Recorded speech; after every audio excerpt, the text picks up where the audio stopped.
Olá, estamos aqui de volta para dar continuidade à nossa aventura com a termodinâmica e para poder falar agora, a gente vai falar da próxima transformação especial que nós temos. Até agora, a gente pegou aquela fórmula da primeira lei, falou que o calor trocado é ΔU mais trabalho, aí a gente falou que na transformação isobárica era legal porque dava para calcular o trabalho usando a fórmula. Então, na transformação isobárica, era interessante falar que o trabalho pode ser calculado como P ΔV. Em todas as outras situações, ou o trabalho será calculado de modo indireto, ou será dado pela área sob a curva no gráfico. Na isotérmica, a gente viu uma situação bem estranha, em que o ΔU era zero. E isso alterava a nossa fórmula, que falava que o calor trocado era igual ao trabalho. Situação que é impossível de reproduzir numa máquina que funciona em ciclos. Somente pedaços de transformações podem ter essa propriedade, e não todas, porque afinal de contas, uma máquina térmica funciona por conta de diferentes temperaturas. Falamos também sobre a situação especial em que nós temos a transformação isovolumétrica, ou também chamada de isométrica, também chamada de isocórica. Sim, ela tem 3 nomes. Nessa transformação não existe variação de volume, a variação de volume é zero, portanto não tem trabalho realizado, o calor vira inteiro ΔU. Qual é a outra situação que nós vamos falar aqui? A transformação que nós chamamos de adiabática. Transformação adiabática é a transformação em que o calor trocado vale zero, beleza? Então não há troca de calor. Em que situação isso ocorre na prática? Imagina que você pega lá um spray daqueles de desodorante e você aperta ele. Tem um gás sob pressão lá dentro e esse gás sai rapidamente, ele é expulso de dentro do recipiente. Na hora que ele é expulso, é muito rápido, então não dá tempo do gás, durante o processo de expulsão, não dá tempo do gás trocar calor. Então ele se expande de maneira adiabática. Qual é a consequência imediata disso? Ora, se a primeira lei da termodinâmica diz que é ΔU mais trabalho, na situação em que o calor trocado é zero, zero é igual a ΔU mais trabalho. Então a gente tem que o trabalho é menos ΔU. Olha que interessante. Quando o gás se expande, ele está ganhando volume. Então o trabalho é positivo. Diferentemente do que acontecia lá na mecânica, aqui na termodinâmica, a ideia de trabalho positivo, negativo, está ligado exclusivamente à fórmula. Aumenta o volume, trabalho positivo. Diminui o volume, trabalho negativo. Não interessa quem fez o esforço. Se eu vou lá na máquina com a minha mão e puxo o êmbolo para cima e eu aumento o volume, eu sou o agente da situação. Mas o trabalho realizado pelo gás será tratado como trabalho negativo, mesmo que o agente tenha sido um outro. Beleza? Se eu vou lá com a minha mão e eu forço o gás a diminuir de volume, trabalho negativo. Ganhou volume, trabalho positivo. A relação é direta. Não interessa quem fez o esforço. Volume aumenta, trabalho positivo. Volume diminui, trabalho negativo. Se ficou muito esquisito isso, basta olhar para a fórmula da transformação isobárica que você consegue lembrar. Trabalho positivo, ΔV positivo, porque não existe pressão negativa, a pressão é sempre positiva. Então, ΔV positivo, ganhou volume, trabalho positivo. Perdeu volume, trabalho negativo. Por que eu estou insistindo nisso? Porque na hora que você aperta o spray, o volume aumenta. O volume aumenta, trabalho positivo. Se o trabalho é positivo, o que é o ΔU? ΔU fica negativo. Ou seja, o gás esfria. Na hora que você pega o spray e aperta, ele esfria. Beleza? A gente consegue perceber isso. Se você apertar o spray por um longo período de tempo, você vai ver que ele tem uma redução na temperatura. né? Você pode estar pensando assim, cara, acabei de ter uma ideia genial, eu vou pegar um gás, eu vou botar dentro de um spray desses aí, bota lá o gás, bota ele lá dentro. Só que eu vou fazer o seguinte, eu vou fazer uma máquina, que aí você aperta o spray, como se fosse soltar o desodorante, ele solta, mas eu vou soltar esse desodorante dentro de um cano e vou usar uma segunda máquina para ir lá e comprimir ele de volta dentro da latinha. Achou boa ideia? Se você fez isso, parabéns, você acabou de inventar a geladeira. É isso que é a geladeira. Um compressor que pega o gás, solta ele dentro daquela serpentina que fica circulando na parte interna da geladeira, que você não vê naturalmente, porque ela está lá no meio, né, das coisas ali da geladeira. Aí aquela serpentina circula o gás super gelado, né? E lá fora tem um motor que pega o gás e comprime de novo e vai repetindo o processo, né? Aparelho de ar-condicionado, mesma coisa, né? Não sei se já teve a curiosidade de ver, na hora que você liga o aparelho de ar-condicionado, ele faz um barulhinho. Esse barulho é o compressor que está pegando ali o gás do sistema, recolhendo ele dentro da máquina e depois soltando com tudo dentro da serpentina que está lá dentro. E na hora que ele sopra o vento por ali, né, o ar do ambiente vai sendo ali resfriado. Então o que está acontecendo ali? Transformação adiabática, expansão rápida. A expansão rápida ocorre com redução de temperatura. Isso é um mecanismo muito legal para a construção de refrigeradores e também aparelhos de ar-condicionado. Beleza? O oposto também acontece. Se você comprime rapidamente, né, comprime de maneira adiabática, o gás vai ter aumento de temperatura. Então ocorre aumento de temperatura. Você consegue fazer isso na sua casa com tranquilidade. Se você pegar uma seringa e espremer rapidamente, né, o ar ali na seringa, você vai ver que ele vai ter um aumento de temperatura. Na hora que você pega a bomba para encher ali um colchão de ar, ou você está enchendo uma bola de basquete, ou está enchendo o pneu da bicicleta, alguma coisa nesse sentido, você tem um aumento de temperatura ali no local em que você está comprimindo. Uma parte por causa do atrito que você tem ali, mas a compressão rápida provoca de fato aumento de temperatura.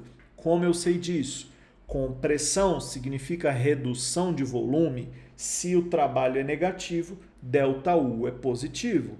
ΔU positivo significa aumento de temperatura, aumento da energia interna. Beleza? Então aqui a gente tem a terceira e última transformação especial que traz aí uma série de consequências interessantes, como a gente vai ver na próxima questão que eu vou fazer agora. Imagina aqui que você queira construir um ciclo termodinâmico capaz de fazer a melhor máquina do mundo, a melhor máquina existente. Imagina que você queira pegar tudo que você aprendeu até agora sobre transformações termodinâmicas e propor um diagrama PV que seja teórico, mas que seja, acima de tudo, o melhor diagrama para ter a melhor condição possível para a transformação de calor em movimento. Vamos fazer essa experiência de pensamento? Eu vou fazer o desenho manualmente e em seguida a gente olha uma figura exata para a gente poder ver como que ela vai aparecer nas provinhas para nós. Beleza? Primeiro vou propor aqui um diagrama de pressão por volume, né? Um diagrama VP, como a gente vinha falando. Aí eu vou propor o seguinte, vou propor que a gente pegue todas as temperaturas que estão listadas de maneira constante, ou seja, eu vou pegar todas as possíveis transformações isotérmicas e vou achar uma relação matemática entre elas. Lembrando que esse diagrama que a gente tem aqui, ó, é igualzinho a um diagrama XY como qualquer outro, beleza? O que nós temos é PV igual a nRT como sendo a nossa fórmula padrão para os gases, e se a gente tem transformações isotérmicas, a gente tem que nRT é uma constante nos sistemas fechados. Então, PV é igual a uma constante. O que isso significa? Vou abrir um pensamento aqui para a gente poder avaliar matematicamente isso. Uma fórmula do tipo P, que está no y, vezes x igual a 2, por exemplo, é uma fórmula que representa PV igual a constante no diagrama cartesiano. Em outras palavras, a expressão y igual a 2 sobre x, que seria uma curva mais ou menos assim, ó, y igual a 2 sobre x, 2 dividido por 1, 2 dividido por 2, 2 dividido por 3, por 4, por 5, por 6, né? Me daria esse aspecto visual aí, né? Então, a curva PV igual a constante é uma curva com essa carinha aqui, ó, que é parecido com o que a gente viu nos exemplos de isoterma realmente, né? O mais legal é que se você fizer uma nova curva, sei lá, pensando aí no caso yx igual a 3, que seria a mesma coisa de pensar numa situação em PV igual a constante com uma constante maior, ou seja, uma temperatura mais alta, a gente teria uma curva no formato y igual a 3 sobre x, que é muito parecida com essa, só que está mais elevada, y igual a 3 sobre x, beleza? Como se fosse isso. Se tu tá achando isso muito esquisito, você vai voltar lá no capítulo de matemática na parte de funções e vai ver como que faz para desenhar gráfico de função, porque aqui você vai precisar para conseguir interpretar o que a gente vai falar daqui para frente, beleza? Vai lá, dá pausa aí, vai lá, tem que ir lá, se você não sabe tem que ir, se você não for, vai ficar enrolado o negócio por aqui, tá dado o recado. Então, continuando, aqui nós temos uma temperatura que eu vou chamar de T1 e afastado, um pouquinho mais longe, nós vamos ter uma temperatura que eu vou chamar aí de T2. Então, o que eu vou propor? Ora, se numa transformação termodinâmica o calor trocado é ΔU mais trabalho, eu vou pegar a situação em que ΔU é igual a zero para que nesse trecho do funcionamento da minha máquina todo o calor fornecido se transforma em trabalho, beleza? E de que forma a gente faz isso? A gente pega uma linha isoterma ali para fazer uma parte da transformação e pega outra por aqui, ó, para fazer mais uma, beleza? E aí a gente vai, entre esses diversos estados termodinâmicos, colocar as transformações que vão constituir a nossa máquina. O lugar onde você começa o ciclo, para o nosso exemplo de agora, não faz lá grande diferença, mas vamos colocar aqui, ó, que nós começamos no estado A e a gente faz a transformação AB como sendo uma transformação adiabática, beleza? Então, uma transformação isotérmica. AB é isotérmica. Como é que é esse tipo de transformação? P igual a uma constante sobre volume.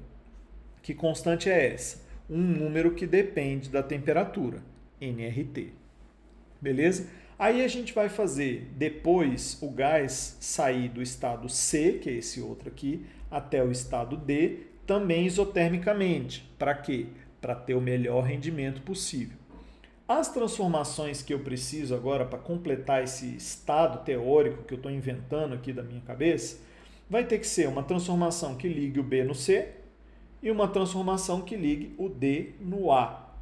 E as melhores transformações para fazer BC e DA são as transformações adiabáticas. Por que a adiabática é boa? Porque ela é uma transformação que pelo menos eu não estou trocando calor com o meio externo.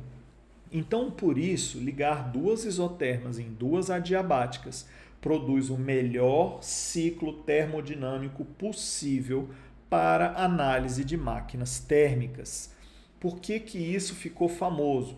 Porque uma vez que você tem esse desenho matemático da situação, deixa eu botar minha cara aqui, que você tem esse desenho matemático da situação, você consegue saber que todas as máquinas do universo que forem construídas, todos os processos termodinâmicos cíclicos que existirem, eles vão ser processos que vão ter um rendimento que é pior do que essa que é a melhor máquina que existe.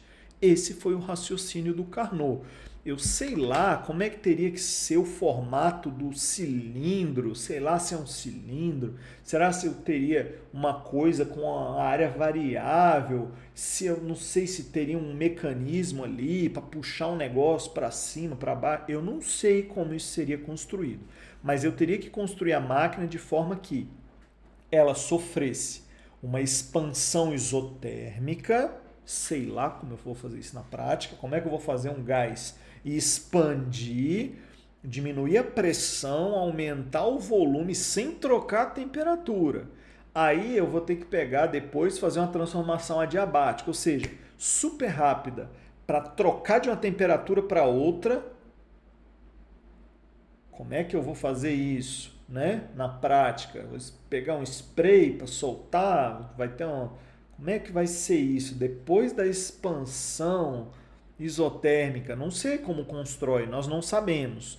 Aí a humanidade não sabe, tá? Não sou eu ou qualquer outro fabricante de máquinas. A humanidade não sabe como é que seria construído isso. E aí ele vai sofrer uma adiabática, aí depois você faz aí uma redução de volume com a compressão também isotérmica e termina com a compressão adiabática. Se você construir essa máquina, parabéns, a máquina terá o melhor rendimento do mundo. O que é rendimento? Vou sair daqui. O que é rendimento? Rendimento representado pela letra grega eta, beleza? É um N que fez escova progressiva na franja. A letra eta representa o rendimento. O rendimento é o trabalho útil dividido pelo calor que foi trocado. Beleza? Então você vai avaliar o tanto de calor que você forneceu e vai avaliar o calor que você produziu efetivamente, né, em termos de trabalho útil. Como é que vai funcionar isso? Pela primeira lei da termodinâmica, o calor, que é a energia que você está fornecendo, vai ser a variação da energia interna somada com o trabalho. Beleza? Isso aqui a gente já sabia. A primeira lei da termodinâmica continua valendo. É como se fosse assim, ó. É como se a máquina tivesse o calor entrando aqui, o trabalho sendo produzido e um pouquinho de energia sendo perdida na forma de ΔU. A ideia é essa. Beleza? Então, esse trabalho útil pode ser escrito como calor menos esse ΔU. Você pode escrever dessa forma. Então, o calor menos esse ΔU pode me dar aí o valor, né, do trabalho útil. Né? Então, vamos fazer isso dessa forma. Então, na hora de você escrever dessa forma, você pode escrever também. Tem outra maneira. Você pode pegar e falar que o ΔU é Q menos trabalho. Você pode escrever a fórmula da maneira como você quiser. Seja lá como for, você vai ter 3 quantidades termodinâmicas que o livro, na hora que ele vai demonstrar para você, ele chama simplesmente isso aqui de calor trocado. Aí ele fala que esse calor veio da fonte quente, que esse calor aqui foi o calor jogado para a fonte fria e que o trabalho é o que você ganhou ao fazer essa transformação termodinâmica. É assim que os livros trazem. Né? Então, traduzindo, colocando o nome aqui, é como se o calor que veio da fonte quente menos o calor que foi jogado para a fonte fria, dividido pelo calor que veio da fonte quente, me desse o rendimento. Simplificando essa expressão, o rendimento é 1 menos, porque QQ sobre QQ, né? 1 menos o calor rejeitado para a fonte fria sobre o calor que veio da fonte quente. Beleza? Essa é a ideia de rendimento. E o que isso muda na sua vida? Nesse ciclo termodinâmico, e eu nem me atrevo a fazer essa demonstração, nem me atrevo a me meter nesse assunto, nessa transformação e nesse ciclo específico, a gente tem que a razão entre os calores das fontes fria e quente é a mesma razão entre as temperaturas absolutas das fontes fria e quente. Beleza? Então isso aqui é uma coisa que eu estou te contando para você acreditar. E aí a gente chega na fórmula que o livro traz, que o rendimento de uma máquina térmica de Carnot é 1 menos a temperatura da fonte fria sobre a temperatura da fonte quente. Beleza?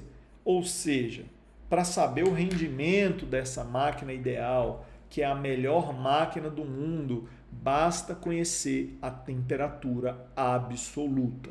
Beleza? Eu passei bem rápido aqui em cima dessa sequência de raciocínio, mas o que eu quero que você guarde? Primeiro, isoterma é uma linha exponencial da forma K sobre X. Né? Y é igual a 1 sobre X, 2 sobre X, 3 sobre X. Te convido a pegar seu papel, sua mãozinha, um papel, uma caneta.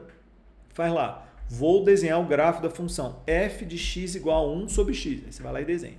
Aí no mesmo sistema de coordenadas, você desenha f de x igual a 2 sobre x. Depois desenho 3 sobre x. Como que você vai desenhar gráfico? Faz uma tabela, bota um monte de valor de x, um monte de valor de y, pode usar a calculadora, bota lá na calculadora e vai vendo o x e o y correspondente e desenha o gráfico. Com a sua mão, você tem que desenhar esse gráfico, para você poder saber desenhar um diagrama PV se for necessário, e se você sabe desenhar, você sabe interpretar. Beleza? Se nunca desenhou, nunca interpretou, você vai se enrolar sempre que a questão sair do óbvio, sempre que ela sair do padrão, beleza? E aqui, diferentemente dos outros assuntos que eu falei que eram bem tranquilos, a primeira lei é bem tranquila, é só botar um númerozinho, né? Lá era tranquilo. Aqui não é tranquilo. Beleza? Sou bem sincero, eu te falo quais são os assuntos tranquilos e quais são aqueles que você precisa tratar com mais cuidado. Esse aqui você tem que tratar com cuidado, porque as questões teóricas sobre esse assunto vão te enrolar se você não souber nem desenhar um gráfico de função. Beleza? Então, se você chegou até aqui sem saber, pausa o vídeo, volta, faz um exercício bom aí de função, desenha gráfico. Cara, tem um monte de coisa aí, um monte de recurso para te ajudar para você poder passar desse ponto. Beleza? Mas eu não quero fazer isso agora, quero só seguir, quero entender o que é o rendimento. Beleza, você também vai entender o que é o rendimento, só que se tiver uma questãozinha com gráfico um pouquinho mais difícil, você vai se enrolar. Beleza? Então, se você chegou aqui e acredita que o rendimento é 1 menos a razão entre as temperaturas, a gente consegue resolver exercícios práticos sobre ciclo de Carnot. Mas antes, o que é o ciclo de Carnot? Carnot propôs um modelo matemático capaz de construir matematicamente uma máquina que tenha o melhor rendimento possível. Esse rendimento nunca é igual a 100%. Por quê? Porque a gente está vendo aqui na nossa fórmula que o rendimento... Eu tenho que sair daqui. A gente está vendo aqui na nossa fórmula que o rendimento é 1 menos a razão entre as temperaturas. Né? A temperatura da fonte fria está aqui, a temperatura da fonte quente está aqui embaixo. Então, a razão entre essas temperaturas, com certeza é um número positivo, né? Com certeza é positivo.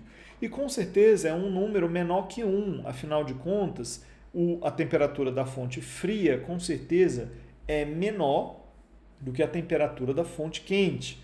Então, não precisa se prender no que é fisicamente a fonte quente, a fonte fria. É como se fosse assim, imagina uma cachoeira que a água vai caindo e na hora que ela cai, ela passa e gira uma roda d'água.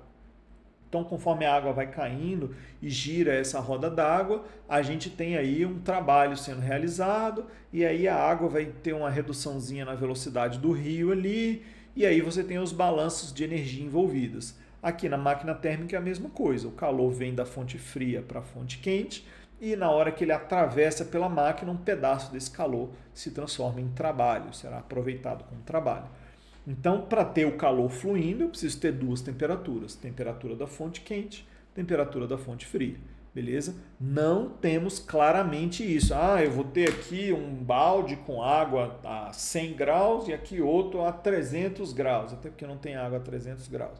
E aqui um outro a 30 graus. Aí o fluxo de calor vai passar aqui, eu vou ter tanto de trabalho. Não é assim que vai construir, né? Mas as máquinas são modeladas a partir das temperaturas, porque é com as temperaturas que a gente tem o fluxo de calor e é o fluxo de calor que nos realiza trabalho.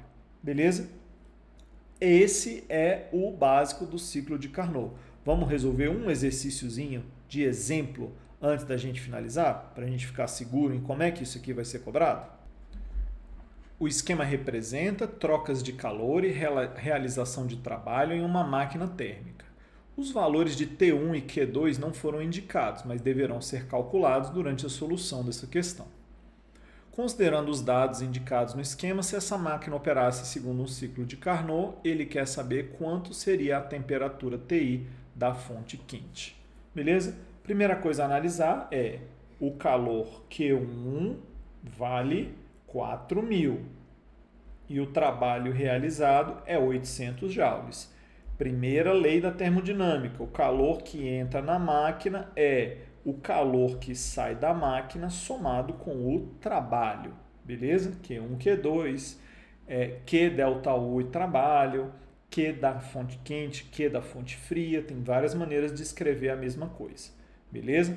Então você poderia escrever isso, escrever que o calor da fonte quente é o calor da fonte fria mais trabalho, também poderia escrever que o calor é delta U mais trabalho, que é a terminologia que a gente estava usando aqui até agora. Beleza? Então, se o Q1 é 4.000, o Q2 eu não sei e o trabalho é 800, eu já tenho direto aqui a informação de que se eu fizer 4.000 e passar o 800 subtraindo para lá, eu acho o valor do Q2. Então, o Q2 vai valer 3.200 joules. O que eu ganho com isso? Ganho a ideia de rendimento. O rendimento é 1 menos Q2 sobre Q1. Ou ainda, eu posso usar a informação que na máquina de Carnot, o Q2 sobre o Q1 vai ser igual ao T2 sobre T1.